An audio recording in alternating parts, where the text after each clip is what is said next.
Hi everybody, welcome to lecture 7, which is our penultimate lecture for this semester. And we are going to focus on information and SLA. And this is a second lecture after the first small lecture that Dr. Ricardo did on the first few slides that is uploaded for you. But first of all, we're going to have a little shout out to Amanda Kay, who asked us this question in Tuesday's class, and I found this on Grammarly. Can I borrow a pencil? I don't know, can you? Yes, says the student. I might add that colloquial irregularities occur frequently in any language. Amanda Kay was asking what she should say. Dr. Ricardo's response was a little tricky, so my response was that can could be used for permission or ability, and this response is, since you and the rest of our present company understand perfectly my intended meaning, being particular about the distinctions between can and may, is purely pedantic and arguably pretentious. So Amanda Kay, that now gives you 3 possible responses to that when your students ask you. Alright.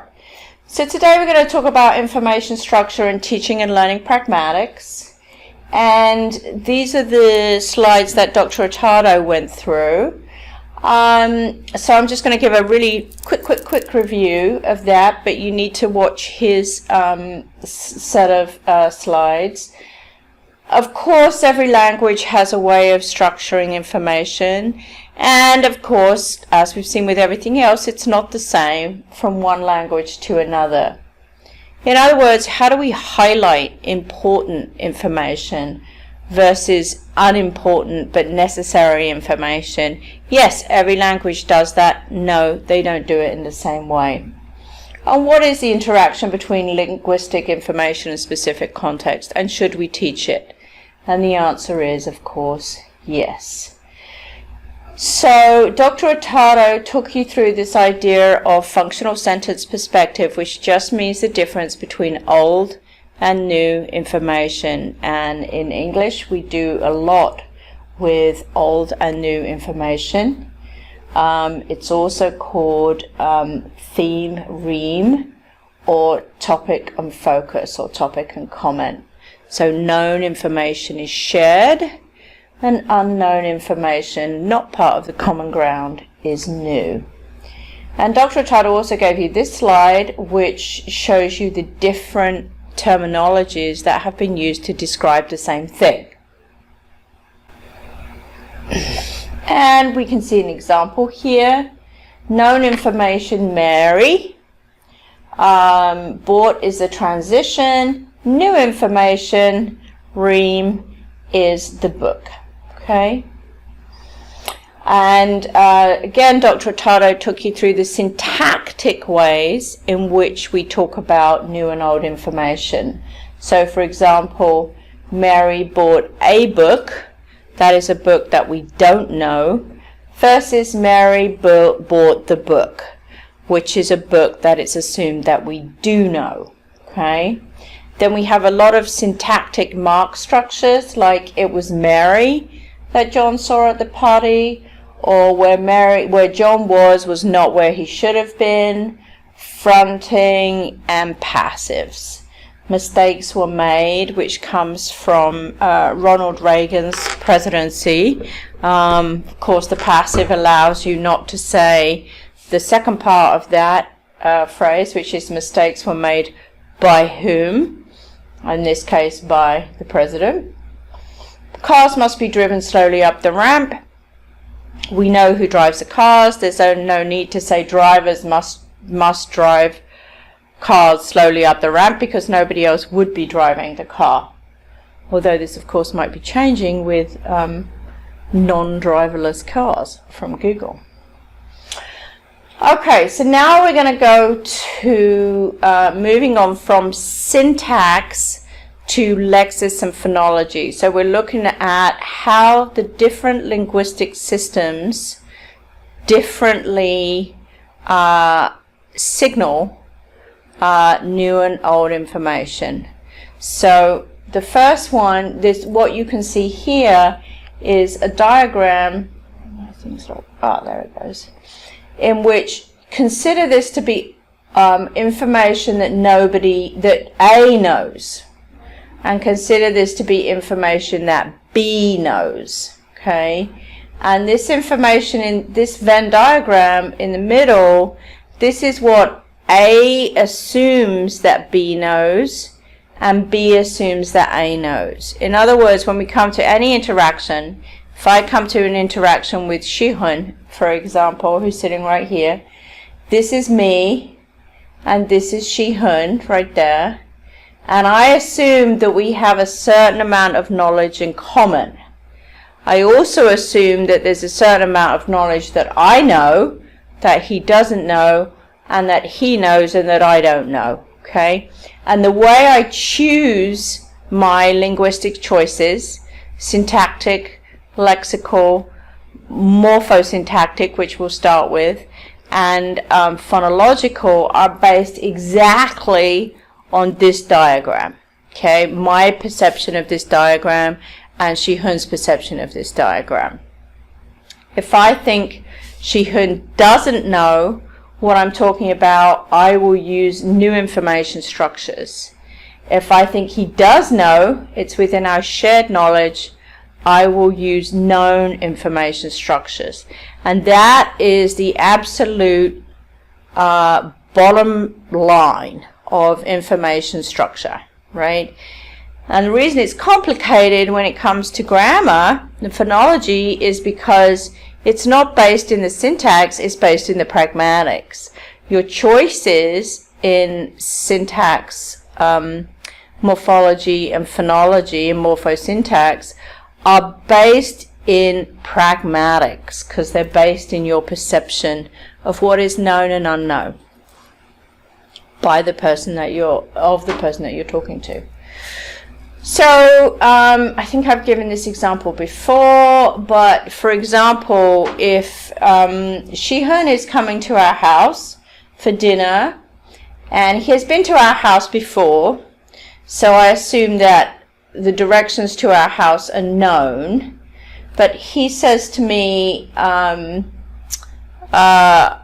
forgotten, after I leave the 69, or the I-30, what do I do right then? I forget. And I say, you'll remember there's the bridge, you go under the bridge and turn left. Okay? But if I assume that that information is unknown, because Shihun has never come to my house before, and we have never discussed it before, I would say, as you leave the I-30, you go under a bridge and turn left. Meaning the difference between my use of and the has nothing to do with syntax, but only pragmatics, right? It totally depends on whether I think Shihun knows the bridge or doesn't know the bridge. This, of course, is why articles are so complicated for learners, because if it was all to do with syntax, it would be fine. But because, in fact, it's grounded in pragmatics, it's more complicated. Let's have a look at pronouns, another version of morphosyntax. So this is actually a interview between a comedian and Ellen DeGeneres, a report of an interview between a comedian and Ellen DeGeneres. And the comedian says, I met Ellen 3 or 4 years ago when I was a guest on her show. She was funny, smart, and charming, and I was moved by her vulnerability. We would sit in the trailer and talk about what was happening to her personally and politically. So what you can see is there's a lot of known information here. We start with the word Ellen, so now everybody knows she, her, and so on. We can use these known information. One of the more interesting ones is the fact that we say we would sit in the trailer, not we would sit in a trailer. So why is it okay, based on what I just said, to put we would sit in the trailer when the trailer has never been mentioned before? Well, because in the world that we live in, the socio-cultural world that we live in, we understand that they're going to be sitting in a trailer, right? Because they were on set at a certain time and they did this, and that's what happens with actors and actresses. We know that they have a trailer that they go to, they get interviewed in the trailer, they rest in the trailer. So in this case, it's not because I know personally that this person has experience with a trailer, it's that I know in the scheme of the sociocultural information that I assume you know, I imagine that you understand that this would happen in the trailer. Okay? Again, one of the reasons why article use is so complicated, because it has to do with pragmatic knowledge. In this case, there's no previous mention of a trailer, but we don't need a previous mention because we understand that that's what happens in this context. And another one we have here is deictics. Look there, right? Look over there. Okay, we always understand when we say something like look over there, that the point of reference is here, is me, okay? So we know that we're not looking at me, right? We're looking at something somewhere else, and then we're looking for some signal as to where there is. Is it there or is it there? So we know that we have to have a look, okay? But that means that the speaker is always the deictic center for those morphosyntactic choices. Now we also make choices about information structure in our phonology. And there are various ways in which we do this in phonology. One thing that we're going to look at first is something called prominence. And prominence means the highlighting of new information. So if we take A, says I need to borrow some money. Okay, I is the the old information. It's me that's talking. I need to borrow some money. Money is the new information. It's the end of the utterance and it's stressed. B says how much money. Okay, so now the prominence, the stress, sentence stress, shifts to much, because the information money is now old information. So we don't want to re-stress that again. And a good way to identify that, to identify the difference in how we indicate new information with prominence or sentence stress, is to try doing it in the opposite way, and you'll see how wrong it sounds. So if you look at the bottom of the slide, I need to borrow some money. How much money? Okay, you should be able to hear that that sounds very strange. Okay, I need to borrow some money. How much money? Okay, because the stress now needs to be on the new information, which is how much money. Okay, this, by the way, is does not apply to all languages, and so often learners of English will in fact say, I need to borrow some money, how much money, because they believe that all the final stresses should fall on the last noun, which can sometimes be a teacher-induced error that we suggest inside the classroom, that if you're going to stress something, it should be the last noun. So often this can be a problem. Okay. Another way that we can look at new and old information and how it's communicated with the phonology is with intonation. And in this case, we're going to look at tone choice. And tone choice is the movement at the end of the sentence. So if we say, if we use a rising intonation at the end of the sentence or a falling intonation at the end of the sentence. So if we say, was it you, which would be a rising, was it you, which would be a falling. So in this case, we're going to look at two very specific examples from a chemistry lab in an undergraduate class in college. And in the first example, this is from a chemistry lab at the middle of the semester. They're about to do a midterm, and the instructor is reminding them of the material that they have just completed for that first 8 weeks. So in the first example, he says, you remember that potassium was purple, and the third possibility is there'd be no color at all. Okay, this is the native speaker, and I think you can hear that what he's doing is saying, do you remember this? And asking for, using the rising tone, asks for some kind of feedback, right? You remember potassium was purple, and the third possibility was there be no color at all. And you could imagine the students, as they do in fact on the video, saying, yeah, we remember that. The second example is the same example, but this one was produced by a non-native speaker, a Chinese speaker of English, who was doing the exact same lab and the exact same preparation for the lab, but he chose to use falling tones. You remember that potassium was purple, and the third possibility is there be no color at all. Okay? Now, the difference between those is not syntactic, it's pragmatic.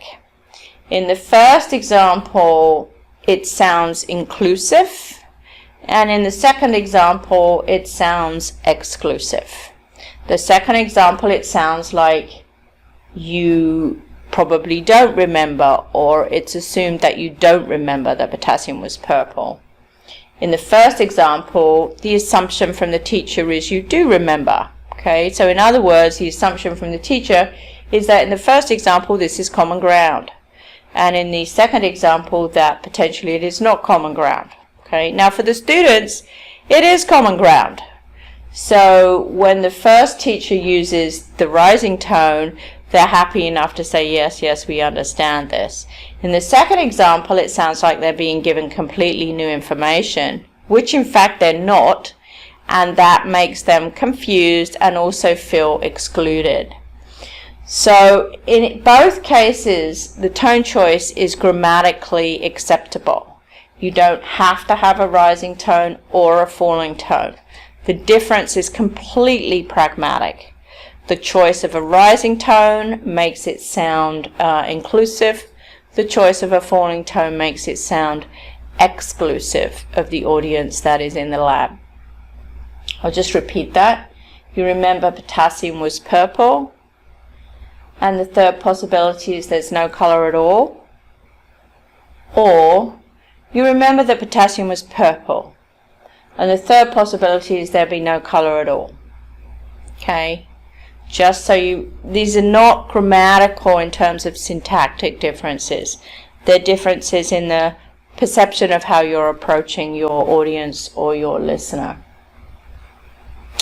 Again, this also applies, a lot of you who've been doing a lot of teaching in EFL or ESL environments have probably come across this distinction before. There's very little intonation instruction in EFL, ESL materials, and we will be looking at that in 658 in detail. But one of them is that yes and no questions go up and WH questions go down, right? So are you leaving? What are you doing, right? What we know from the research is that's not true. Okay, that a lot of WH questions can go up or down. In fact, it's barely a 50-50 shot. If you start looking at real data and corpus-based real interaction, there's a 50-50 shot that a WH question will go down. So why is that? Why is it not a grammatical distinction? WH questions go down, yes and no questions go up. Let's have a look at this dialogue here. A, I can't find my book. B, what's it called? Or, What's it called? Okay. I can't find my book. What's it called? What's it called? In this example, the speaker tells the hearer that they've lost the book. The hearer then asks for the title of the book and can choose either a falling or a rising tone. It doesn't matter that it's a WH question. The question is, what's the difference in the falling and the rising tone? Choice of falling tone, what's it called? Glosses is something like, I don't know what book you're talking about. Tell me the title. Then maybe I might have seen it, so I might be able to help you find it. Whereas the choice of rising tone, what's it called? Glosses is more like something like, I think I know what book you're looking for. Confirm the title for me and then I'll tell you, because I remember seeing that book on the table or on the shelf. Okay? So in other words, the syntax, the grammar, does not demand either a falling or a rising tone. Both of them are applicable. It depends on the pragmatics that you're applying to the situation. Okay, if we do more on prominence structure, we can really see how prominence or stress, utterance level stress, so not word stress but utterance level stress, shows us how we indicate the most important information. So in the units that you see here, the utterances that you see here, the contrast is between, again, it's a chemistry lecture, and the contrast is between acidity, alkalinity, lower and larger, and acid and base. So in other words, these few utterances are concerned with the students understanding the differences between two sides, right? Two opposites. You're either alkaline or you're acid, you're either lower or you're higher, you're either an acid or a base, right? So in order to do that, the stress inside the speech focuses on those contrasts. It doesn't focus on anything else. It focuses on the contrast, and using that contrast, the listener can understand that that's the important aspect of the information. So we use the pH meter to measure the acidity or alkalinity of compounds. If the pH value is lower than 7, then it's an acid. If the value is larger than 7, then it's a base. Okay. Now, you don't have to speak that clearly, but it's much better for the students if you do, because then the students understand that what they're listening to is three oppositions: acidity, alkalinity, lower and larger, acid and base. It's much easier to process the information for them. It's the way they expect the information to appear. So there are conventions and norms on how we do this. They are not rules in a strict sense, in that you don't have to. If you're not a particularly good teacher, you might choose to say, we use the pH meter to measure acidity, alkalinity. pH value is lower if it's lower than 7, if it's an acid, if it's larger than 7, it's a base. You know, you can choose to say it that way if you want to, but it's not particularly helpful for your students. But in that sense, they're conventions and norms. They're not rules. You don't have to say it in any particular way. But we have an area of tolerance of difference, and that's pretty clearly constrained. And we are going to look at a couple more differences in that in the lecture in Tuesday. And it's certainly true that one of our areas of tolerance is that if we are looking at opposing options, that our prominence should appear on those opposing options. Okay, so now let's look at texts. So information is organized in texts, And text can be a collection of written sentences or a collection of spoken utterances. Doesn't matter which. Text in and of itself in pragmatics does not mean written. It can mean written or it can mean spoken. Okay? So well-formed texts, either spoken or written, exhibit coherence. So in other words, they make sense in an overall fashion, and also cohesion, in a certain meaning that they have surface structure. So coherence is something that we talk about in terms of frames and scripts, and Dr. Hurtado talked about this in semantics. So a coherent frame or script is one that makes sense for the situation that you are in. For example, we have a standard script or frame for teaching. Teacher comes in, teacher says this, student responds. The teacher doesn't come in and immediately the students start singing songs or telling the teacher they don't want to be there, or none of those things are inside a teaching script. Cohesion is the idea of surface structure elements. So I said this, therefore she said this, or I did this, but she did that. So all the kinds of transition words, but, however, in addition, so, and, all the kinds of cohesion markers that we use in text, again, in either written or in spoken text. So one of the ways in which this has been applied in English as a second language and foreign language is to ESP, which is English for specific purposes. Okay, and one of my students in Georgia State University did his dissertation on this idea of coherence and cohesion of texts, how texts were maybe differed between one culture and another one. So he used a very famous model by John Swales, and you can look this up if you're interested. It's called the CARS model, and basically it's about creating a research space. So what he did was then look at research article introductions in English and in Arabic and say, is there a way in which these research article introductions are differently constructed between American research articles and Arabic research articles? Because if they are, this would be a significant difference for learners of Arabic who want to do ESP, who want to do academic written work in America and be successful.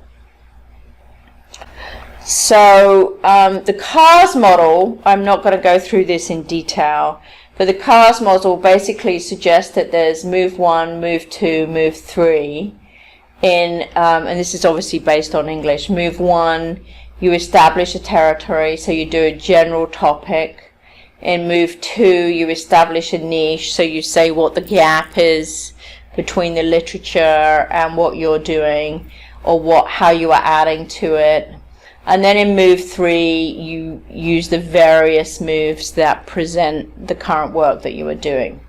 Again, you can have a look at this in detail, and I would encourage you to read the Swales work, but the whole idea is that what you can do is look at a group of American English research articles and say, this is how research article introductions are typically organized. What he did was then compare this to articles in Arabic. And he used educational psychology, articles from educational psychology, and articles from sociology. And what he found was, in both cases in English, you have a sort of typical movement between these three moves, both in educational psychology and in sociology. Now, the difference is in exactly how much each move takes, but you can see that it's a similar arrangement. It's important that your first move is there, then you have some work on the second move, then you have a rich third move as well, right? So they're pretty well organized the same way, okay?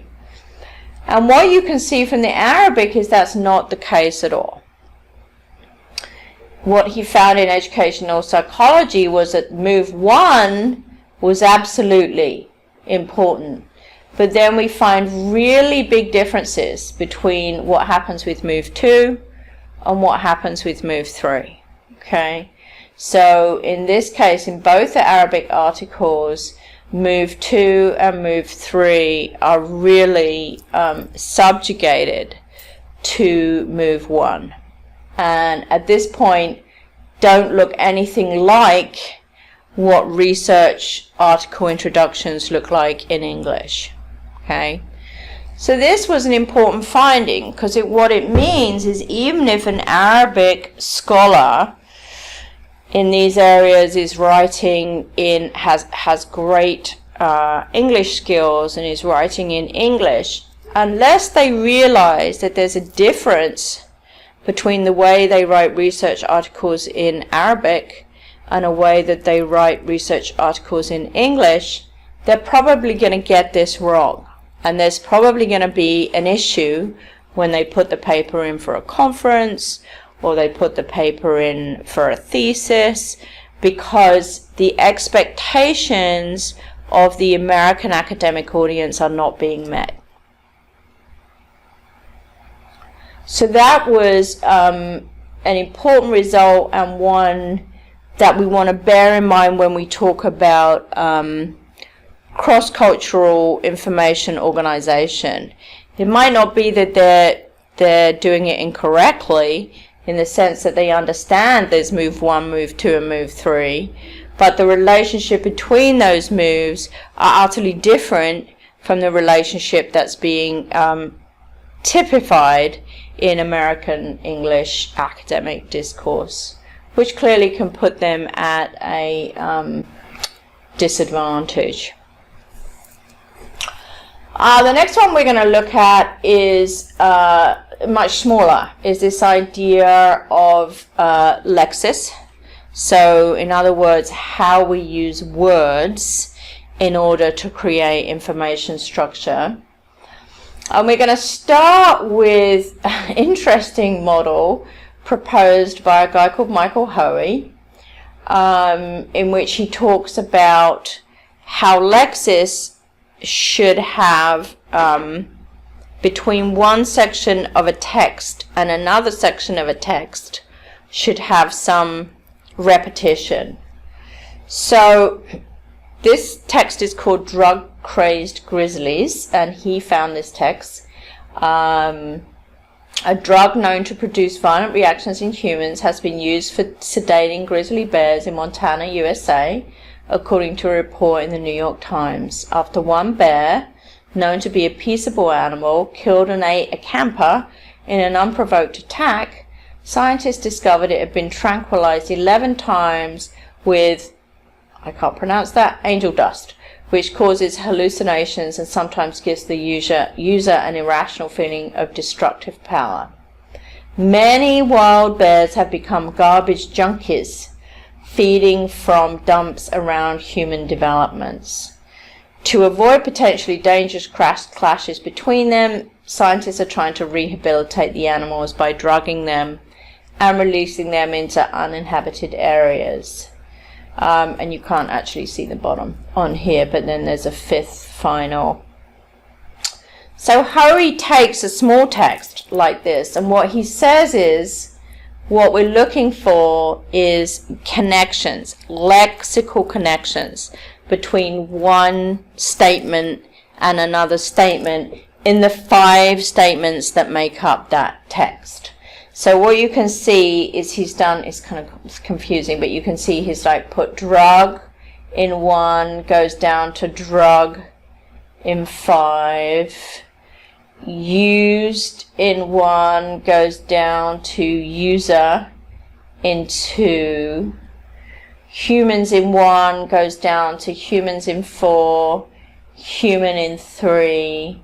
So, and bears, of course, is a crucial part of the, so that's repeated in 2, that's repeated in 3, that's repeated in 5. In 4, it's repeated as the pronoun, and in also in the synonym animals, we know that means bears. And by this way, what he does is say, I create a pan on which I can show you how a text creates coherence and cohesion, because it constantly repeats these same ideas. And he ends up with a model like this.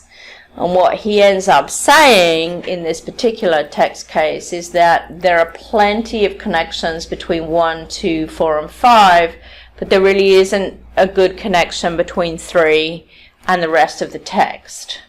So 3 is this one. Many wild bears have become garbage junkies feeding from dumps around human developments. And he says that's the sort of wild card of the lexical organization. It doesn't go as well as the other 4. It's an idea. It's not a model I can say I'm convinced by, but it's one way in which people have tried to show how texts are created to have coherence and cohesion across the lexicon specifically, not the syntax or the phonology. But we can see that when it comes to spoken discourse, we've got a sort of problem with this idea. Coherent conversation, if we think of conversation, for example, as a spoken form, spoken genre, we have a coherent conversation includes greetings, begins with greetings and ends with leave takings, includes some topic development in the middle, and includes some conversational turn taking structure, right? And there is going to be some repetition, but if you try and do the same thing that Hoey did here, what you find is it doesn't really work. So here's a dialogue that we can imagine with some of this lexical connection. When does the train leave? The train leaves at 7 o'clock. Can you give me a ride to the station? Yes, I can give you a ride to the station. Okay, so what's wrong with this dialogue? Sure, Shihan. Redundant. It's too redundant. Good. Yeah, good. So this is way too much redundancy. You wouldn't have all of this. When does the train leave? You would say 7. Okay, can you give me a ride to the station? Sure. Okay, would be you wouldn't keep repeating this information. So the idea of just saying that repetition causes coherence or cohesion is problematic. Okay, it has to be a certain kind of repetition or a certain kind of cohesion. So that didn't work. But let's look at this next one. It seemed weird to me. Oh yeah, totally weird. Do you think he's crazy? Maybe. I'm not entirely sure what crazy looks like. Definitely weird. Okay, so in this case it sounds okay, right? And in this case it's because these two people are sort of agreeing, showing that they agree with each other. In this case, the cohesion and the repetition has to do with emphasizing agreement. It doesn't have to do with informational structure. So in this case, it has to do with informational structure. Yes, I can take you to the station at 7. Yes, I can give you a ride to the station, right? And that's what's weird. We don't need the informational structure. In this case, the repetition is doing an entirely different thing. In this case, the repetition is pragmatic based, and it is saying, yes, B is saying, yep, I agree with you. And in order to say, yep, I agree with you, what they're doing for part of it is using some repetition from A's original words. Okay, and that gives this perception of agreement and understanding between the two participants. So repetition in and of itself, syntactic repetition, lexical repetition, isn't the point. It's what kind of repetition under what kind of circumstance. And that, of course, is where pragmatics comes in. So it's a little more complicated than just saying all repetition is good. Okay, now we're going to move from lexical. This was lexical repetition. And we talked about the lexis here and repetition of lexical words and devices. We're going to talk now about phonology.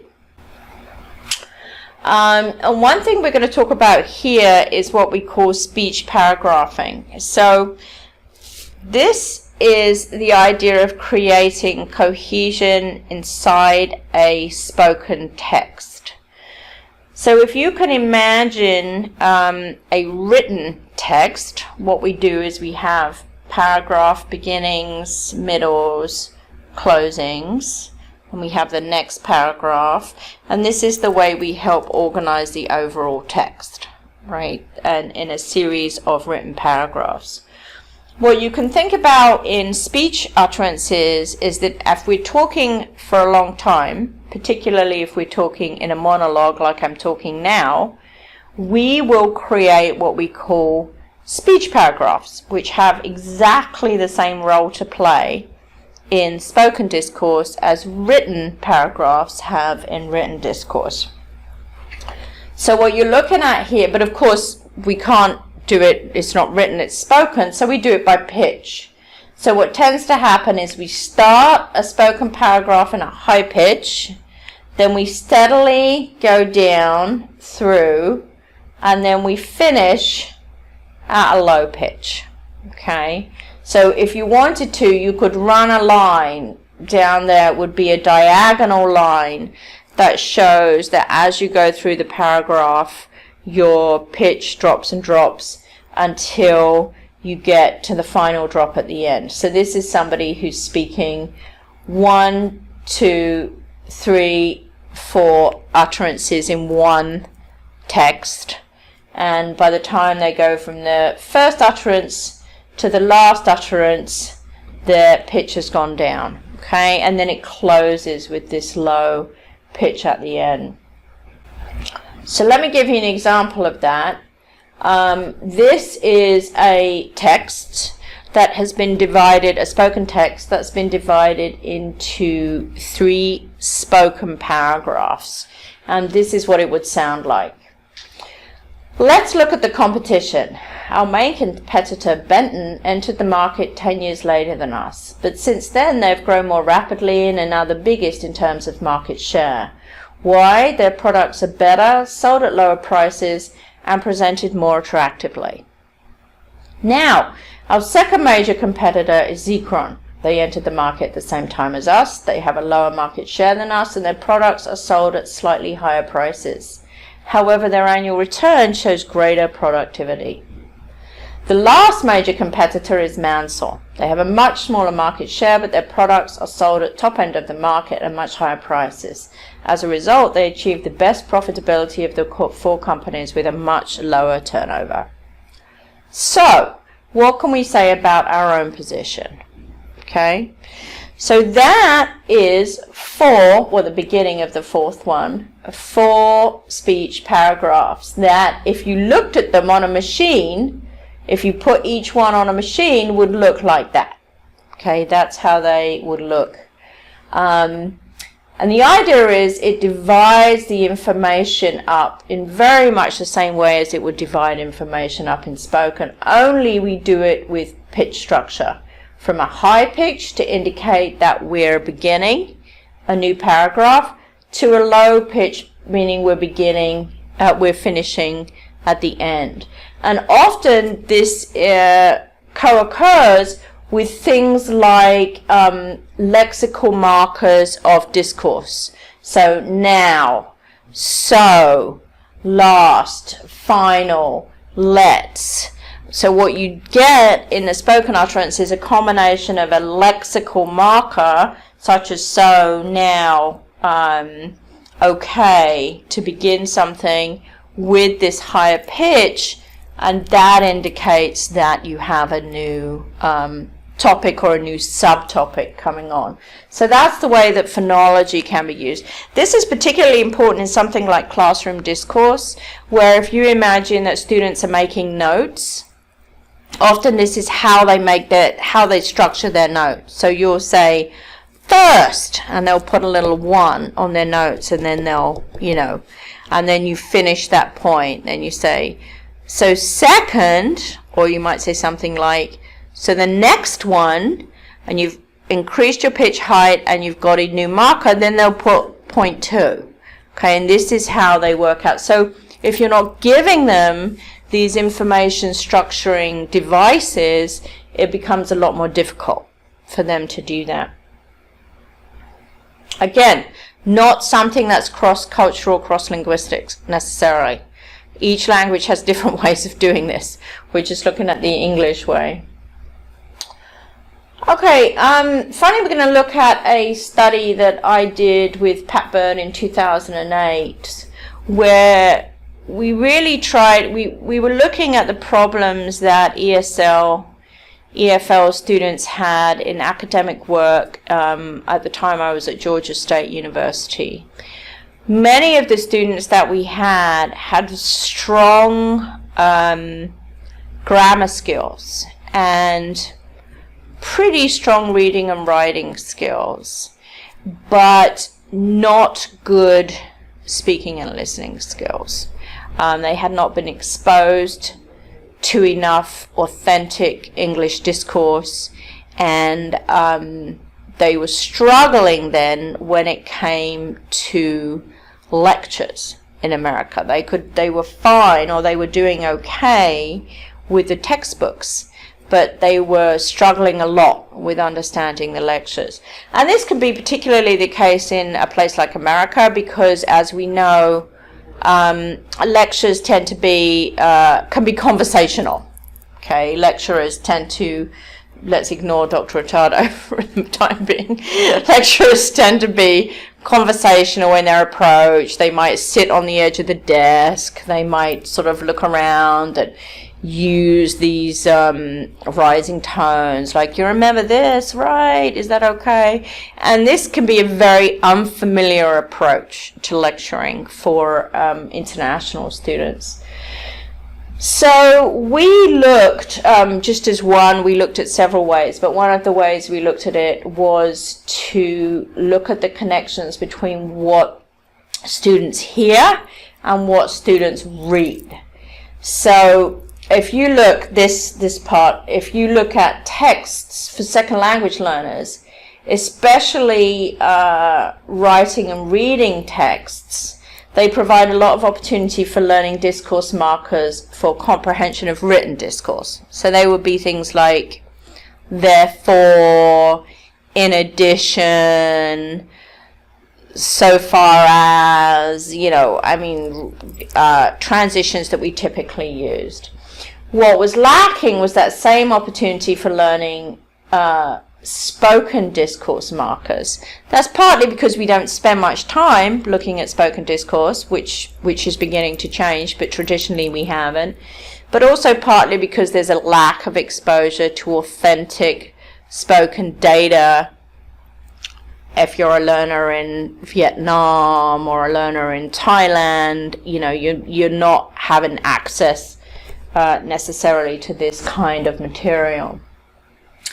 So what we did was use the MyCase and the AAWL. Now both of these are fabulous things for you to familiarize yourself with, and you can just pop these things in Google and they will come right up.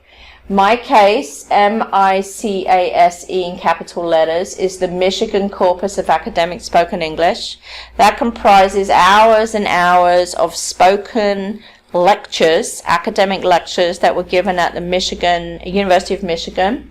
They've all been transcribed for you, and they also have the sound files for most of them as well.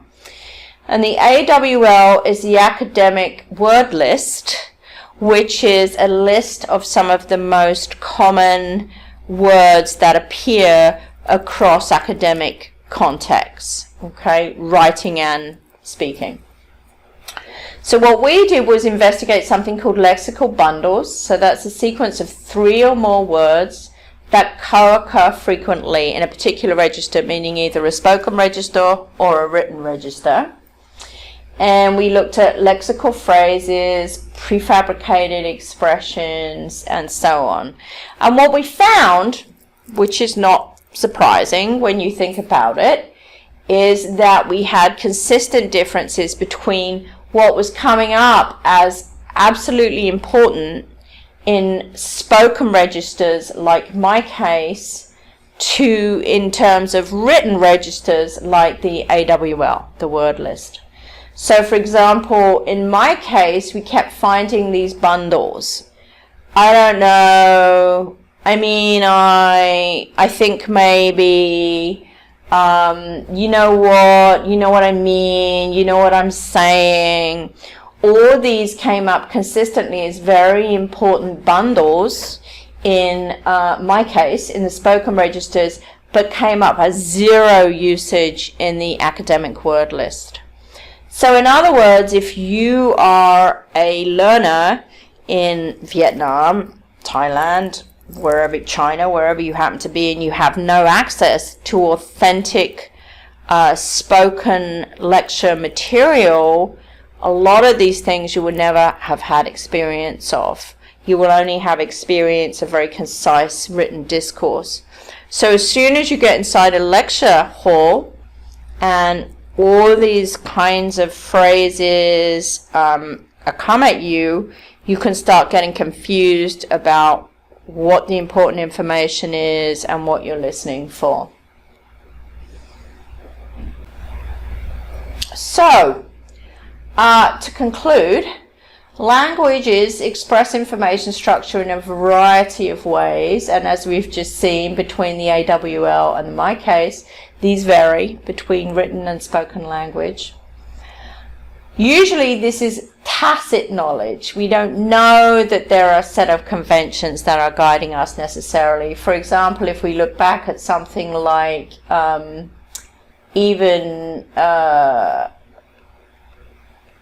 this, you know, it's not that you think to yourself, oh, there was a prominence on acidity and alkalinity and lower and larger because they're direct comparisons. It just, that's the way you hear it and you expect to hear it. Again, I can't imagine you have any notion of the fact that if you put it out on a machine, what you will see is that you have spoken paragraphs that go like this, but that is the way in which we organize our major pieces of monologic spoken discourse. So that's what we mean by tacit conventions. We don't realize that they're there, but in fact that's how you as a native speaker are processing this information, and how come you can do it straightforwardly, and what your second language learner is not available for them. So when we're teaching, we need to make this tacit knowledge explicit so that ESL and EFL writers and speakers can understand what it is that they're trying to achieve. Okay, for example, the way back example with the rising and the falling tone here in a classroom, this was something that I was working with international teaching assistants on from China and India, saying that the American teaching assistants will use this kind of structure. to imply to the students that they understand already. They did this already. This is a review and you know this stuff. Don't worry about it. Whereas if they did it using these kinds of tone choices, it would sound like abrupt, new information. So that's one of the ways in which I've tackled, but you can also use any of these kinds of ideas of lexical repetition and so on to talk about that. The final point is that this is more likely to be successful with language analysis rather than lecture instruction. Now, because this is an online lecture, I can't do the language analysis exercise from my book that I intended to do. So on Tuesday, we are going to start class by doing that language analysis exercise so that you can see what I mean when I say this is more successful with language analysis rather than lecture instruction. What you want to do is have your students work with some language and see for themselves what's happening. And it can be very small pieces of language. It doesn't have to be large texts. It can be very small texts. But with those texts, you can begin to unravel this issue of cohesion and coherence and information structure, particularly in spoken text, which is often where there's a gap from their own experience. So I look forward to working with you on that on Tuesday, and I will see you then. Thank you very much, everybody.